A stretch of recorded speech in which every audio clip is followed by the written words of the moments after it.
Hello everyone. कल हमने link list के बारे में समझा था, उसके इंट्रोडक्शन को भी देखा था, साथ ही साथ देखा था कि एरे में क्या प्रॉब्लम्स थी जिसके लिए हमने लिंक लिस्ट को यूज़ किया और लिंक लिस्ट उन एरे के जो डिसएडवांटेजेस थे उनको कैसे ओवरकम कर पा रही थी। इसके साथ ही साथ हमने लिंक लिस्ट के इंसर्शन ऑपरेशन को समझा था। ठीक है, इंसर्शन ऑपरेशन के बाद जो नेक्स्ट ऑपरेशन है हमारा वो है डिलीट। ठीक है, पहले हम डिलीट और सर्च ऑपरेशन देखते हैं क्या होता है। फिर एक बहुत इंपॉर्टेंट टर्म है जिसको कहा जाता है मेमोरी लीक। मेमोरी लीक, इससे रिलेटेड कई बार एग्जाम में क्वेश्चन आ जाता है, तो इसके बारे में हम समझेंगे। लेकिन इंसर्शन के बाद पहले हम डिलीट और सर्च देखते हैं और उसके बाद हम देखेंगे कि जो ये मेमोरी लीक की प्रॉब्लम है इसका क्या मतलब है। तो स्टार्ट करते हैं डिलीट के ऑपरेशन से। तो देखो, डिलीशन में भी अब केसेस बन सकते हैं आपके। क्या केसेस बन सकते हैं अगर हम देखें तो सपोज अगर ये लिंक लिस्ट है, एक लिंक लिस्ट हम एग्जाम्पल के तौर पे ले लेते हैं और इसके अंदर हम मान रहे हैं कि हमारे कितने नोड्स हैं, हमारे नोड्स हैं 4। ठीक है, 5, 15, 17 और 19 डेटा इसके अंदर स्टोर है।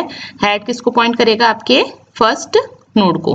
देखो, अगर आपको ये समझ नहीं आ रहा है कि कैसे ये लिंक लिस्ट बन रही है, इसका मतलब क्या है, ये डेटा और दो हमने इसको पार्टीशन में क्यों कराया है, तो मैं रिक्वेस्ट करूंगी कि पहले आप इससे पहले वाला जो लेक्चर है जहाँ पे हमने लिंक लिस्ट को कंप्लीटली डिटेल में समझाया था उसको देखिए और उसके बाद इस पर स्विच कीजिए।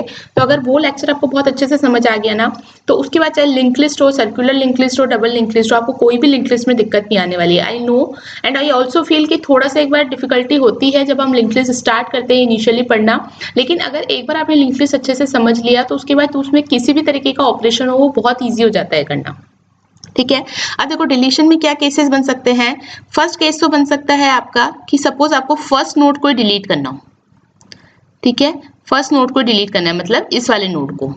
सेकंड केस क्या हो सकता है आपका, किसी पर्टिकुलर पोजीशन पे जाके आपको नोड को डिलीट करना है। ठीक है ना, पर्टिकुलर पोजीशन पे जाके आपको नोड को डिलीट करना है। और थर्ड क्या हो सकता है आपका कि आपको सपोज लास्ट नोड को डिलीट करना है। ठीक है, लास्ट नोड को डिलीट करना है। यहाँ पे ये जो मैंने लिखा है /0, ये किसको रिप्रेजेंट करता है, नल को। इसका मतलब ये है कि जो लास्ट नोड है वो किसी अदर नोड को पॉइंट नहीं कर रहा। तो देखो, सबसे पहले हम देखते हैं कि अगर हमें फर्स्ट नोड को डिलीट करना है, यानी कि मेरे को इस हेड को डिलीट करना है, तो मैं क्या कर सकती हूँ, हमारे पास एक फंक्शन होता है डिलीट करके। ठीक है ना, सी के अंदर, या फिर C++ की बात करें तो फ्री एक फंक्शन होता है। तो मैं यहाँ पे सिंपल अगर लिख दूं डिलीट हेड, तो क्या होगा, हेड डिलीट हो जाएगा, है ना, ये वाला नोड डिलीट हो जाएगा और हमारा काम खत्म। लेकिन दिक्कत क्या आ जाएगी, अगर आपने डायरेक्टली ही आपके मेन फंक्शन के अंदर डिलीट हेड को कॉल करा दिया, यानी कि इसको कॉल करा दिया, तो क्या हुआ, हेड का रेफरेंस जो है वो क्या हो जाएगा, आपका नल हो जाएगा। यानी कि हेड जो है अब वो किसी को भी पॉइंट नहीं कर रहा। तो उस केस में दिक्कत क्या आ जाएगी, आपकी बाकी जो ये लिस्ट है इसका एग्जिस्टेंस जो है वो भी क्या हो जाएगा, लॉस हो जाएगा। क्यों, क्योंकि हमारे पास जो फर्स्ट नोड का रेफरेंस था उसी से ही हम आगे नोड्स को एक्सेस कर पा रहे थे, लेकिन हमने क्या करा, डायरेक्टली ही डिलीट कर दिया हेड को, तो उसकी वजह से क्या हो गया, बाकी रेफरेंसेस भी हमारे पास क्या हो गए, लॉस्ट हो गए।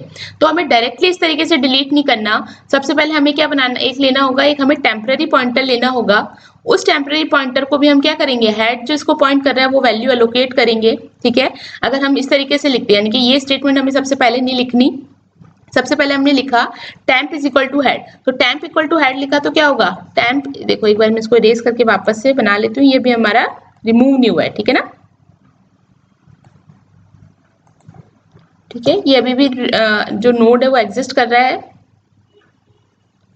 5। अब हमने जैसे टेम्प इक्वल टू हेड लिखा तो क्या हुआ, हेड भी इसी को पॉइंट कर रहा है और टेम्प भी इसी को पॉइंट कर रहा है। नल नहीं है अभी क्योंकि हम डिलीट नहीं करा है अभी। ओके, अब क्या है, हेड भी इसको पॉइंट कर रहा है और टेम्प भी इसको पॉइंट कर रहा है। अब हमें क्या करना है, हमें डिलीट करना है। ठीक है ना, इस नोड को डिलीट करना है। तो इस नोड को डिलीट करने से पहले हमको क्या करना होगा, हेड को आगे मूव कराना होगा, क्योंकि अगर ये नोड डिलीट हो जाएगा तो हमारा फर्स्ट नोड कौन सा बन जाएगा, जो सेकंड नोड था, यानी कि जो 15 वाला नोड है वो हमारा फर्स्ट नोड बन जाएगा। तो हम क्या कर सकते हैं, हेड इक्वल टू क्या लिख सकते हैं, हेड ऑफ नेक्स्ट।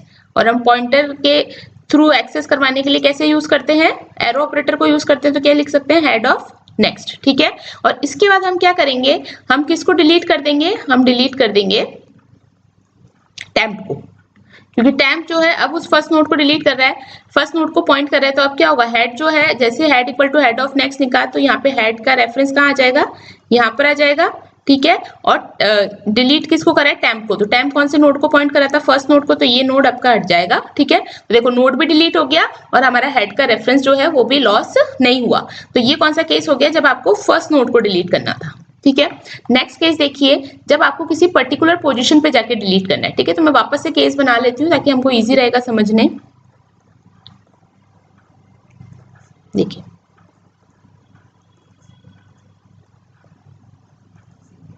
हम वापस से 4 नोड ले लेते हैं। ठीक है, 5, 15, 17 एंड 19, और ये लास्ट नोड जो है नल को पॉइंट कर रहा है। सपोज मुझे सेकंड जो है, या फिर चलो ये कहते हैं कि जो थर्ड इंडेक्स पे वैल्यू है, यानी कि थर्ड नोड जो है उसको डिलीट करना है। फर्स्ट नोड पे कौन पॉइंट कर रहा है, हमारा हेड पॉइंट कर रहा है। तो थर्ड नोड को डिलीट करना है, इसका मतलब मुझे क्या करना होगा, इस नोड तक जाना होगा। ठीक है ना, तो यहाँ पे वापस आपको क्या करना होगा, हेड तो हमेशा फर्स्ट नोड को पॉइंट करता है, और मुझे क्या करना होगा, यहाँ पे एक टेम्पररी पॉइंटर लेना होगा। तो सबसे पहले आप क्या ले लेंगे, यहाँ पे टेम्पररी पॉइंटर। तो देखो जो ये स्टेप्स में लिख रही हूँ ना, ये इटसेल्फ एक एल्गोरिथम है आपकी नोट्स को डिलीट करने की। ठीक है, इसलिए मैं स्टेप बाय स्टेप लिख रही हूँ ताकि आपको समझ में आए। तो सबसे पहले हमने क्या करा, एक टेम्पररी पॉइंटर ले लिया। ठीक है, अब मुझे इस पोजीशन तक पहुंचना है, यानी कि थर्ड इंडेक्स तक पहुंचना है। तो थर्ड इंडेक्स तक पहुंचने के लिए मुझे सबसे पहले इस पी को भी फर्स्ट नोड पे लाना होगा। ठीक है ना, पी जो है वो भी फर्स्ट नोड को पॉइंट करे ताकि मैं ट्रेवर्स कर करके थर्ड नोड पे पहुंच सकूं। तो यहाँ पे हम क्या करेंगे, इस पी को कहां पॉइंट करवा देंगे, फर्स्ट नोड पे। तो देखो यहाँ पे हमने क्या करा, स्ट्रक्ट नोड लिखा, स्टार पी लिखा। ठीक है, फिर यहाँ लिखा पी इक्वल टू हेड। ठीक है, अब देखना आप यहाँ पे आप ऑब्जर्व करना है कि कोई मिस्टेक है या हम सही से इस चीज को कर पा रहे हैं। ठीक है, पी इक्वल टू ये करा, फिर हम क्या करेंगे, लूप चलाएंगे for suppose i equal to 1 से चला लेते हैं क्योंकि हम इंडेक्स इसको 1 2 3 मान रहे। तो i equal to 1 to i less than equal to your position. ठीक है ना, पोजिशन में सपोज आपकी वैल्यू कितनी है, अभी हमें थर्ड नोड को डिलीट करना है, तो position equal to 3 and i plus plus. ठीक है, और इसमें हम क्या कर रहे हैं, p equal to p of next. ठीक है, P is equal to P of next कर रहे हैं। ठीक है, तो इससे क्या होगा, इस लूप के थ्रू क्या होगा, P जो है वो आगे ट्रेवर्स होता जाएगा और यहाँ थर्ड पोजीशन पे पहुंच जाएगा। जैसे ही थर्ड पोजीशन पे पहुंच गया तो P यहाँ पे हमको मिल गया। अब हम क्या करेंगे, क्योंकि हमें इस नोड को डिलीट करना था, तो हम सिंपली क्या करें, यहाँ पे डिलीट कर देते हैं P को। ठीक है ना, अगर हम P को डिलीट कर देंगे तो क्या होगा, ये वाला नोड जो है मेरा वो क्या होगा, डिलीट हो जाएगा। ठीक है, अब देखो लेकिन इसके नोड के डिलीट होने से क्या होगा, आपको ये आगे के जो रेफरेंसेस हैं वो सारे क्या हो जाएंगे, लॉस्ट हो जाएंगे। इसका मतलब क्या है, एक सिंगल टेम्पररी पॉइंटर से आप ये काम नहीं कर पा रहे, है ना, सिंगल टेम्पररी पॉइंटर से आप ये काम नहीं कर पा रहे, क्योंकि आप क्या करो, जैसे आप इस नोड को डिलीट कर रहे हो तो जो पिछला प्रीवियस नोड है उसका नेक्स्ट नोड से क्या हो रहा है, लिंक आपका लॉस्ट हो रहा है। इसका मतलब आपको यहाँ पे अब क्या चाहिए होंगे, 2 टेम्पररी पॉइंटर्स चाहिए होंगे। देखो 2 टेम्पररी पॉइंटर्स के थ्रू हम कैसे कर पाएंगे, मैं आपको बताती हूँ। पहले हम ग्राफिकली समझते हैं और फिर हम एल्गोरिथम में देखते हैं कि कैसे यूज करेंगे। तो देखो यहाँ पे वापस ये नोड बना लेते हैं 70। ठीक है, और इसको पॉइंट कर रहा है। अब देखो अगर मैं एक टेम्पररी पॉइंटर तो यहाँ ले लूं और एक टेम्पररी पॉइंटर यहाँ ले लूं, तो मैं क्या कर सकती हूँ, यहाँ पे मुझे क्या करना है, इस नोड को डिलीट करना है। अगर ये नोड डिलीट होगा तो यहाँ पे जो एड्रेस है वो अपडेट होगा, है ना, और एड्रेस कौन सा अपडेट हो जाएगा, इस नोड का। तो यानी कि मैं क्या चाहती हूँ कि जो ये वाला नोड है, इस नोड में किसका एड्रेस आ जाए, जो 19 वाला डेटा रखा है वो वाला नोड का एड्रेस आ जाए। इस नोड का एड्रेस मुझे कहाँ से मिल सकता है, इस P वाले नोड से मिल सकता है, क्योंकि अभी P के नेक्स्ट में क्या है, इसी नोड का एड्रेस है।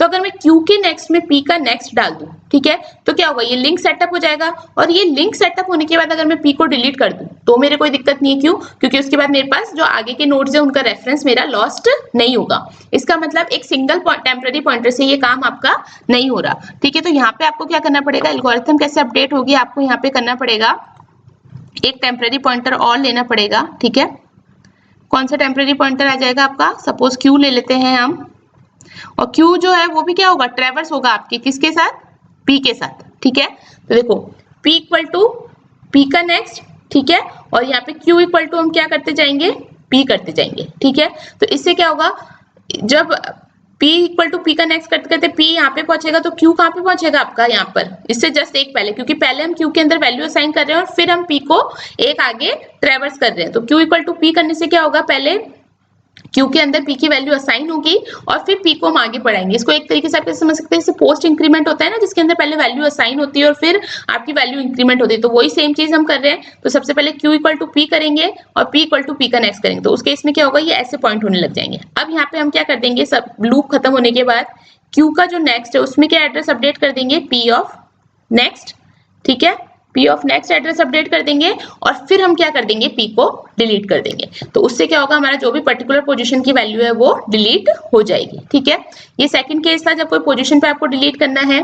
थर्ड केस कौन सा होगा आपका, जब आपको लास्ट नोड को डिलीट करना है। तो देखो लास्ट नोड को डिलीट करना बहुत ईजी है, कैसे करेंगे। आप देखो लास्ट नोड को डिलीट करने के लिए भी आपको दो टेम्पररी पॉइंटर चाहिए होंगे। दो टेम्पररी पॉइंटर इसलिए चाहिए होंगे क्योंकि आप देखो, हम ग्राफिकली इस चीज को समझते हैं। मैं आपके लिए बार बार स्ट्रक्चर बना रही हूँ ताकि आपको क्या है, चीजों को रेफर करना इजी हो जाए। ठीक है, अब मुझे क्या करना है, इस नोड को डिलीट करना है। ये नोड डिलीट होगा, इसका मतलब जो इससे जस्ट सेकंड लास्ट नोड है उसके अंदर एड्रेस क्या अपडेट हो जाना चाहिए, नल अपडेट हो जाना चाहिए। तो इसके लिए क्या होगा, मुझे एक टेम्पररी पॉइंटर यहाँ पे चाहिए और एक टेम्पररी पॉइंटर इससे जस्ट पहले चाहिए। तो यहाँ पे भी अगेन आपके क्या होंगे, दो पॉइंटर्स बनेंगे। और देखो स्ट्रक्ट नोड टाइप की क्यों बन रही है, मैंने आपको बता दिया था लास्ट लेक्चर में। अगर आपने वो नहीं देखा है तो प्लीज वो लेक्चर जाके देखिए, तब आपको समझ में आएगा कि हम यहाँ पे ये स्ट्रक्ट नोड टाइप के पॉइंटर्स क्यों बना रहे हैं। ठीक है, फर्स्ट नोड को कौन पॉइंट करेगा, हेड। ठीक है, तो p इक्वल टू तो हम क्या कर देंगे, हेड। ठीक है, अब हम क्या चलाएंगे, लूप। हमें पता है क्योंकि अगर हमें लास्ट नोड डिलीट करना है तो हमें पता है कि लास्ट नोड जो है उसके जो नेक्स्ट में वैल्यू होती है वो क्या होती है, नल होती है। ठीक है ना, तो यहाँ पे हम फॉर लूप की जगह हम व्हाइल लूप भी यूज कर सकते हैं। ठीक है ना, और यहाँ हम क्या कर सकते हैं, p इक्वल टू हेड चलाया। ठीक है, और यहाँ हम करेंगे while p of next not equal to null. इसका मतलब क्या है, ये कब तक चलेगा, जब तक p के नेक्स्ट में आपका क्या नहीं आ जाए, नल नहीं आ जाए। यानी कि हम जब तक लास्ट नोड तक ना पहुंच जाए तब तक हमें वापस क्या काम करना है, q के अंदर वैल्यू असाइन करनी है p, और p इक्वल टू क्या कर देना है, p का नेक्स्ट। ठीक है, एक तरीके से हम क्या कर रहे हैं, पोस्ट इंक्रीमेंट कर रहे हैं ना। तो जैसे हम ये करेंगे तो क्या होगा, q यहाँ पे आ जाएगा और p यहाँ पे आ जाएगा। इसके बाद हम क्या करेंगे, q के नेक्स्ट में तो क्या डाल देंगे, नल डाल देंगे। ठीक है, और डिलीट किसको कर देंगे, हम डिलीट कर देंगे p। ठीक है, तो इससे क्या होगा, आपका ये लास्ट नोड डिलीट हो जाएगा। ठीक है, ये रेफरेंस हट जाएगा और यहाँ पे q के नेक्स्ट में क्या आ जाएगा, नल, और ये 17 क्या बन जाएगा, आपका लास्ट नोड बन जाएगा। तो ये तीन केसेस होते हैं आपके डिलीशन के। अब देखो यहाँ पे आपके एक होमवर्क एक्सरसाइज क्या है, आपको जो ये पोजीशन वाला जो हम क्वेश्चन कर रहे थे ये, ठीक है, और जो दूसरा कर रहे हैं है ना, जो लास्ट नोड वाला कर रहे हैं, क्या हम इनको एक साथ एक ही प्रोग्राम में बना सकते हैं, फर्स्ट नोड और सेकंड, फर्स्ट नोड पोजीशन वाला और लास्ट नोड, क्या इनको हम एक ही प्रोग्राम में बना सकते हैं, चाहे आप स्विच केस यूज करें, चाहे आप कोई लूपिंग टेक्नोलॉजी, किस तरीके की लूपिंग टेक्निक्स यूज करें। आपका काम क्या है कि आपको इन तीनों को एक ही प्रोग्राम में बनाना है। ठीक है, अब देखिए नेक्स्ट जो आपका ऑपरेशन होता है वो कौन सा ऑपरेशन होता है, आपका सर्च। सर्च बहुत ईजी है। सर्च का मतलब क्या हो गया कि जो आपके पास लिंक लिस्ट है,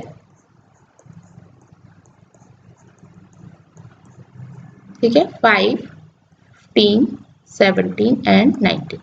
ठीक है, अच्छा सर्च से पहले मैं एक चीज बता दूं, अब आप यहाँ पे देख सकते हैं कि आपकी टाइम कॉम्प्लेक्सिटी कितनी लग रही है। जब हमें फर्स्ट नोड डिलीट करना था तो देखो कोई भी लूप की जरूरत नहीं पड़ी थी, क्योंकि फर्स्ट नोड तो हमें पता ही है, फर्स्ट नोड के लिए हमारे पास पॉइंटर था हेड, तो हमको यहाँ पे कितनी कॉम्प्लेक्सिटी लगी, ऑर्डर ऑफ 1।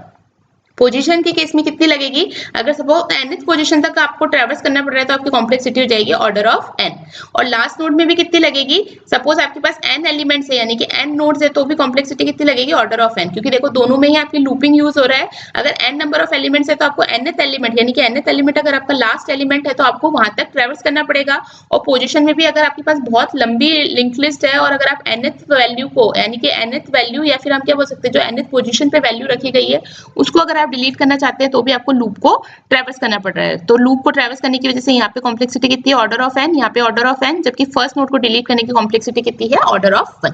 अब जो नेक्स्ट ऑपरेशन है सर्च। सर्च में सपोज मुझे सर्च करना है कि जो ये लिंक लिस्ट है, ठीक है, यहाँ पे हम ये लिख लेते हैं हेड। हेड को नहीं भूलना है, देखो लिंक लिस्ट में ये हेड पॉइंटर होना बहुत जरूरी है, अदरवाइज लिंक लिस्ट को आप रेफर नहीं कर पाओगे। अगर मुझे फाइंड आउट करना है कि जो ये लिंक लिस्ट है इसके अंदर एलिमेंट 15 एग्जिस्ट करता है या नहीं, ठीक है, तो ये मुझे कैसे मिल सकता है, अगर मुझे डेटा, ठीक है ना, जो हमारे नोड का स्ट्रक्चर उसमें क्या है, एक तो डेटा है और एक आपका नेक्स्ट पॉइंटर है ना। मुझे बेसिकली इस डेटा को मैच करवाना होगा मेरे सर्च आइटम से। अगर ये मैच हो जाता है इसका मतलब सर्च क्या हो जाएगी आपकी, सक्सेसफुल हो जाएगी, अदरवाइज नॉट सक्सेसफुल होगी। ठीक है, तो यहाँ पे आपको सिंपल क्या करना है, यूजर से जो भी सर्च आइटम यूजर सर्च करना चाहता है वो गेट करना है। ठीक है ना, यहाँ पे हम लिख देते हैं गेट सर्च आइटम। ठीक है, एल्गोरिथम मैं बता रही हूँ। अब यहाँ पे आप क्या करोगे, एक टेम्पररी पॉइंटर लोगे स्ट्रक्ट नोड स्टार पी। ये क्यों ले रहे हैं? क्योंकि हमें लिंक लिस्ट को ट्रैवर्स करवाना पड़ेगा, हेड को हम आगे ट्रैवर्स नहीं करवा सकते क्योंकि हेड हमेशा फर्स्ट नोड को ही पॉइंट करता है। इसलिए ध्यान रखना, अगर कुछ भी ऑपरेशंस आपको करने हैं तो आपको टेम्परेरी पॉइंटर्स की जरूरत पड़ेगी। अब हम यहाँ क्या कर देंगे, p इक्वल टू हेड, ठीक है, यानी p जो है वो भी अब किस नोड को पॉइंट कर रहा है, फर्स्ट नोड को पॉइंट कर रहा है। अब हमें सिंपली क्या करना है, लूप चलाना है, कब तक, while p of next not equal to null. ये हम क्यों चला रहे हैं, यानी कि हम लास्ट नोड तक चला रहे हैं। हमारी पॉसिबिलिटी हो सकती है कि हमारे को जो सर्च आइटम है फर्स्ट नोड पे मिल जाए, सेकंड पे मिल जाए, थर्ड पे मिल जाए या लास्ट पे मिल जाए, और या फिर पॉसिबिलिटी हो सकती है कि वो आइटम एग्जिस्ट ही ना करता हो, ठीक है ना। तो उस केस में हमें क्या करना पड़ रहा है, पूरी लिस्ट को ट्रैवर्स करना पड़ सकता है, ठीक है ना। तो उस केस में हम यहाँ पे लिखेंगे while p of next not equal to null, और यहाँ पे हम कंडीशन लगाएंगे इफ p ऑफ डेटा, ठीक है ना, क्योंकि नोड के अंदर डेटा कहाँ पे स्टोर है, डेटा वाले वेरिएबल में स्टोर है। अगर p ऑफ डेटा आपका किसके इक्वल हो जाता है, आपके सर्च आइटम के, जो वैल्यू आप सर्च करना चाहते थे अगर उसके इक्वल हो जाता है तो हम यहाँ पे प्रिंट क्या कर देंगे, सक्सेसफुल, ठीक है। और अदरवाइज हम अगर हम यहाँ तक पहुंच जाते हैं, यानी कि अगर हम ये सर्च करते करते पहुंच जाते हो p of next equal to null तक पहुंच जाते हो और अगर सक्सेसफुल प्रिंट नहीं होता तो हम यहाँ क्या लिखेंगे, इफ p इक्वल टू अच्छा, यहाँ पे इसको ट्रैवर्स कराने के लिए p इज इक्वल टू क्या करना होगा, p ऑफ नेक्स्ट भी करना होगा, ठीक है ना। तो यहाँ पे क्या हो जाएगा, जब तक ये चलता जाएगा, और अगर p जो है वो नल हो गया, ठीक है ना, अगर p नल हो गया तो यहाँ पे आपको p of next not equal to null नहीं लिखना होगा, यहाँ पे आपको लिखना होगा p of not equal to null. p of not equal to null क्यों लिखना होगा, क्योंकि हमें लास्ट नोड को भी क्या करवाना है, चेक करवाना है, ठीक है। इसलिए यहाँ लिखेंगे if p is not equal, p not equal to null, और तब तक हम लास्ट नोड तक चेक करवाते जाएंगे और p equal to p next से इसको ट्रैवर्स करवाते जाएंगे। लेकिन अगर पूरा ट्रैवर्स हो गया और एक बार भी सक्सेसफुल प्रिंट नहीं हुआ, इसका मतलब क्या हुआ, आइटम आपको लिस्ट के अंदर नहीं मिला, तो उस केस में हम चेक करेंगे कि अगर p नल हो गया, यानी कि p लास्ट नोड के आगे चला गया, यानी कि p अब नल को पॉइंट कर रहा है, इसका मतलब वो आइटम आपके लिंक लिस्ट में एक्सिस्ट नहीं था, तो हम क्या प्रिंट कर देंगे, अनसक्सेसफुल, ठीक है। तो ये आपकी किसकी एल्गोरिथम हो जाएगी, सर्च की एल्गोरिथम हो जाएगी। अब आप देखो इस एल्गोरिथम से आप समझ सकते हैं कि इसकी कॉम्प्लेक्सिटी कितनी होगी। हम क्या कर रहे हैं, लास्ट नोड तक जा रहे हैं, यानी कि हम लूप चला रहे हैं। तो अगर आपकी लिंक लिस्ट में n एलिमेंट्स है तो आपको n एलिमेंट्स तक क्या करना पड़ेगा, सर्च करना पड़ सकता है। वर्स्ट केस में तो कॉम्प्लेक्सिटी कितनी हो जाएगी, ऑर्डर ऑफ n, ठीक है। बेस्ट केस की अगर हम बात करें तो क्या हो सकता है, फर्स्ट नोड पे अगर आपको आपका सर्च आइटम मिल जाए तो क्या होगा, ये एक वैल्यू को सर्च करने, एक वैल्यू एक्सेस करते ही आपको सर्च आइटम मिल जाएगा, तो यहाँ पे क्या हो जाएगा, प्रिंट हो जाएगा सक्सेसफुल, और यहीं पे आप क्या कर जाओगे, एग्जिट कर जाओगे, ठीक है। तो उस केस में कॉम्प्लेक्सिटी कितनी हो जाएगी, ऑर्डर ऑफ 1, ठीक है। तो ये होती है आपकी सर्च की कॉम्प्लेक्सिटी। अब जो नेक्स्ट मैं आपको पॉइंट आज बताना चाह रही थी कि एक प्रॉब्लम आती है जो क्या होती है, मेमोरी लीक की प्रॉब्लम होती है। मेमोरी लीक की प्रॉब्लम क्या है, देखो हम जब लिंक लिस्ट को यूज कर रहे हैं तो हम क्या कर रहे हैं, मेमोरी जो है डायनेमिकली एलोकेट करवा रहे हैं मेमोरी को हीप के अंदर, है ना। जो हीप वाला आपका पोर्शन होता है उसके अंदर मेमोरी कैसे एलोकेट होती है, आपकी डायनेमिकली एलोकेट होती है, ठीक है ना। और ये किसके थ्रू होती है, एक्सप्लिसिटली आप इंस्ट्रक्शन देते हो प्रोग्राम को, और उस प्रोग्राम के इंस्ट्रक्शंस के द्वारा आपको डायनेमिकली मेमोरी एलोकेट होती है। चाहे आप मैलॉक फंक्शन यूज कर लो, या फिर C++ के अंदर कौन सा फंक्शन यूज होता है, न्यू फंक्शन यूज होता है। इनके थ्रू आप क्या कर रहे हो, डायनेमिकली मेमोरी एलोकेट कर रहे हो, ठीक है ना, हीप के अंदर आपके वेरिएबल्स को। अब कोई मेमोरी अगर सपोज आपने एलोकेट की और वो मेमोरी अब यूज में नहीं आ रही, ठीक है ना, उस मेमोरी का अब कोई यूज नहीं हो रहा, तो उस केस में क्या होना चाहिए, उसको डी एलोकेट भी करना पड़ेगा। और डी एलोकेट भी क्या होगा, एक्सप्लिसिटली होगा, क्योंकि आप एलोकेट भी कैसे कर रहे हो, इसको एक्सप्लिसिटली एलोकेट कर रहे हो। तो अगर वो मेमोरी यूज में नहीं आ रही तो उसको एक्सप्लिसिटली क्या करना पड़ेगा, डी एलोकेट भी करना पड़ेगा। उसके लिए आप फंक्शंस क्या यूज करते हो, या तो डिलीट यूज कर सकते हो, या फिर क्या यूज करते हैं हम, फ्री, ठीक है, ये फंक्शंस यूज होते हैं, ठीक है। ये क्या करते हैं, उस पर्टिकुलर मेमोरी को डी एलोकेट कर देते हैं, ठीक है ना। हालांकि देखो जावा के अंदर तो हमारे पास गार्बेज कलेक्शन की फैसिलिटी होती है, तो वो क्या होता है, वहां पे जीसी साइकिल्स चलते हैं, और वो जीसी साइकिल्स के बेसिस पे फाइंड आउट करता है कि कोई अगर आपका यूज में नहीं आ रहा है मेमोरी, तो उसको क्या कर देता है, डी रेफरेंस कर देता है, ठीक है। लेकिन सी और C++ के केस में अगर आपने एक्सप्लिसिटली मेमोरी एलोकेट की है डायनामिकली, तो जरूरी हो जाता है कि अगर वो मेमोरी यूज में नहीं आ रही तो उस मेमोरी को डी एलोकेट भी आपको एक्सप्लिसिटली करना पड़ेगा, ठीक है। कई बार क्या होता है अगर डायनेमिकली आपने उस मेमोरी को डीएलोकेट नहीं किया, ठीक है। जो मेमोरी यूज में नहीं आ रही थी उस मेमोरी को अगर आप डीएलोकेट नहीं कर रहे, बस आप मेमोरीज एलोकेट ही करते जा रहे हो, चाहे वो रिसोर्सेज आपको यूज में आ रहे हो चाहे नहीं आ रहे हो, तो एक टाइम के बाद क्या सिचुएशन आ जाती है कि बहुत सारी अनयूज मेमोरी जो होती है ना वो आपके हीप पार्ट में बिलोंग करने लग जाती है, यानी कि आपके प्रोग्राम को वो बिलोंग करने लग जाती है। और उसकी वजह से क्या होता है, हीप के अंदर कोई सफिशिएंट स्पेस नहीं बचता, ठीक है ना, कोई सफिशिएंट स्पेस नहीं बचता ताकि हम नई मेमोरी अलोकेट कर सके, ठीक है। No sufficient space is left for allocating memory to new to required variable, लिख सकते हैं हम यहाँ पे to required variable, ठीक है। यानी कि अब जो वेरिएबल्स को रिक्वायर है मेमोरी के, उनको मेमोरी नहीं मिल पा रही है क्योंकि काफी सारी अनयूज मेमोरी जो है वो ऑलरेडी अभी प्रोग्राम को बिलोंग कर रही है, क्योंकि हमने उसको डायनेमिकली या एक्सप्लिसिटली डीएलोकेट नहीं किया। तो ये जो सिचुएशन बन जाती है ना कि अब आप कोई मेमोरी एलोकेट नहीं कर पा रही है, कोई सफिशिएंट स्पेस प्रोवाइड नहीं करवा पा रहे हैं आपके रिक्वायर्ड रिसोर्सेज को, तो ये जो प्रॉब्लम होती है ये कहलाती है आपकी मेमोरी लीक, ठीक है। तो ये कई बार पूछ लिया जाता है एग्जाम में, इसलिए आपको पता होना चाहिए कि मेमोरी लीक क्या होता है, ठीक है। अब इसके बाद आपके दो लिंक लिस्ट के टाइप आते हैं, एक होती है आपकी सर्कुलर लिंक लिस्ट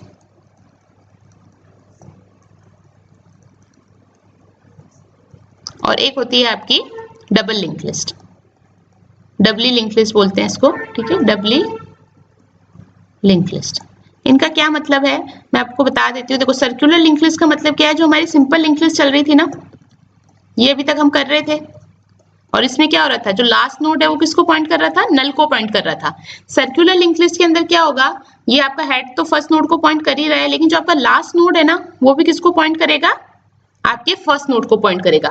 बाकी सब चीजें सेम है, बस यहाँ पे चेंज क्या हो गया, आपका जो लास्ट नोड है वो किसको पॉइंट करेगा, फर्स्ट नोड को। तो अगर आप हेड के ऊपर कुछ भी काम करते हो, ठीक है ना, हेड के ऊपर या लास्ट नोड के ऊपर आप कुछ भी काम करते हो तो आपको इनके पॉइंटर्स को भी अपडेट करना होगा। जैसे सपोज अगर मैंने हेड को डिलीट करा तो ये लास्ट नोड का जो है वो रेफरेंस चेंज होकर कौन सा हो जाएगा, ये वाला हो जाना चाहिए, ठीक है। या फिर मैंने कोई नया नोड ऐड किया तो उस केस में ये वाला नोड जो लास्ट नोड है उसका रेफरेंस क्या हो जाना चाहिए, ये वाला नया नोड हो जाना चाहिए। तो अगर आप कुछ भी चीजें कर रहे हो या लास्ट नोड को डिलीट किया तो ये लास्ट नोड बन जाएगा, और यहाँ पे जो है रेफरेंसेस जो होंगे वो फर्स्ट नोड के आ जाने चाहिए।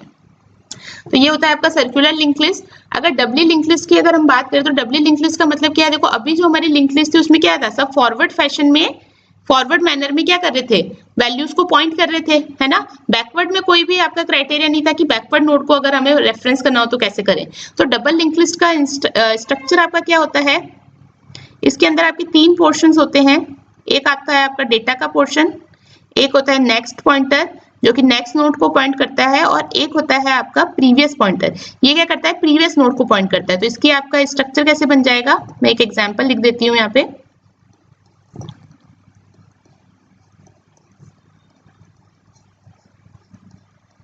ठीक है, और यहाँ पे अब क्या होगा, ये फॉरवर्ड डायरेक्शन में भी एरो मिलेगा आपको और यहाँ पे बैकवर्ड डायरेक्शन में भी मिलेगा, क्योंकि हम प्रीवियस नोड को भी पॉइंट करा रहे हैं। ये आपका हेड हो जाएगा, ठीक है, और यहाँ पे अब ये वैल्यूज आ जाएंगी 5, 7, 15 एंड 19, ठीक है। यानी कि सपोज अगर इसका एड्रेस है 2000, इसका एड्रेस है 2004, इसका एड्रेस है 2008 और इसका एड्रेस है 2010, ठीक है। ये मैंने चलो यहाँ पे एक्चुअली कंटिन्यूअस मैनर में बता दिया है, फिर आप ऐसे समझ लो कि इसका 2000 है, इसका 2009 है, इसका 2088 है और इसका 2010 है, ठीक है। या फिर इसका 2000 हम बोल रहे 19 है, ठीक है। तो इसके नेक्स्ट में तो क्या आएगा, 2009 आ जाएगा, ठीक है। इसके नेक्स्ट में क्या आ जाएगा, 2088 आ जाएगा, क्योंकि ये इसका नेक्स्ट नोड है, और इसके नेक्स्ट में क्या आ जाएगा, 2019 वाला आ जाएगा, ठीक है, 2019। प्रीवियस की अगर हम बात करें तो देखो फर्स्ट का जो प्रीवियस है वो किसी को पॉइंट नहीं करा, तो यहाँ पे नल आ जाएगा। सेकंड नोड के प्रीवियस में क्या आ जाएगा, फर्स्ट नोड का एड्रेस यानी कि 2000। इसी तरीके से थर्ड नोड के प्रीवियस में क्या आ जाएगा, सेकंड नोड का एड्रेस यानी कि 2009, और इस तरीके से लास्ट नोड के प्रीवियस में किसका आ जाएगा, सेकंड लास्ट का एड्रेस यानी कि 2088, ठीक है। तो आपकी जो डबल लिंक लिस्ट होती है उसके अंदर क्या होता है, प्रीवियस पॉइंटर भी मेंटेन होता है, यानी कि अगर आप कुछ भी अपडेट कर रहे हो डेटा तो आपको नेक्स्ट नोड को भी पॉइंट, नेक्स्ट नोड जो नेक्स्ट पॉइंटर है उसको भी अपडेट करना होगा, as well as previous pointer को भी अपडेट करना होगा, ठीक है।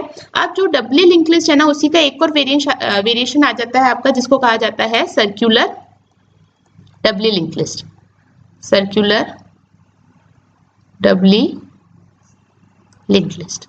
इसमें क्या है, देखो वही सेम चीज है, ठीक है, आपकी डबली लिंक्ड लिस्ट होगी, यहाँ बना देती हूँ, ये थी। अब इसमें हमारे जो डबली लिंक लिस्ट है उसमें क्या था, लास्ट नोड का जो नेक्स्ट पॉइंटर है वो नल को पॉइंट कर रहा था और फर्स्ट नोड का जो प्रीवियस पॉइंटर है वो नल को पॉइंट कर रहा था। तो यहाँ पे नल को पॉइंट नहीं करेंगे, अब क्या होगा, जो फर्स्ट नोड है यानी कि ये आपका फर्स्ट नोड है, इसका जो प्रीवियस पॉइंटर है वो किसको पॉइंट करेगा, लास्ट नोड को, ठीक है, और जो लास्ट नोड का नेक्स्ट पॉइंटर है वो किसको पॉइंट करेगा, फर्स्ट नोड को। तो क्या बन गया, एक तरीके से सर्कुलर फैशन बन गया, ठीक है। तो ये क्या हो जाएगा आपका सर्कुलर डबली लिंक लिस्ट, ठीक है। तो अगर आप चाहते हैं कि इनके ऑपरेशंस को भी मैं एक बार आपको डिटेल में बताऊं तो मुझे प्लीज कमेंट बॉक्स में बताइएगा, अदरवाइज एक बार इंट्रोडक्शन के हिसाब से ये काफी है कि आपको समझ में आना चाहिए। वैसे मैंने लिंक लिस्ट के इतने अच्छे से आपको डिटेल में समझा दिए हैं कि अब तो बस क्या है, पॉइंटर्स का खेल है, आपको पॉइंटर्स को अपडेट कैसे करना है वो समझ में आना चाहिए। अगर आप ग्राफिकली समझ गए ना, मैं आपको रिकमेंड करूंगी कि अगर कभी भी क्वेश्चन लिंक लिस्ट पे आता है तो आप पहले ग्राफिकली समझो कि ग्राफिकली चीजें कैसे अपडेट हो रही है, तो एल्गोरिथम बनाना बहुत ईजी हो जाता है। तो आप मुझे प्लीज कमेंट बॉक्स में बताइएगा कि अगर आपको सर्कुलर और डबली लिंक लिस्ट इनके भी इंप्लीमेंटेशन जो है, एल्गोरिथम कैसे इंप्लीमेंट होती है वो चाहिए, तो उसका भी एक हम डिटेल वीडियो बना देंगे, ठीक है। बाकी एक तरीके से आपको आई होप टाइप तो समझ में आ गए होंगे, ठीक है। इसके बाद अब हम ट्री स्टार्ट करने वाले हैं। तो that's it for this video. अगर वीडियो अच्छा लगा है तो प्लीज वीडियो को लाइक कीजिए एंड चैनल को सब्सक्राइब कीजिए। Thank you.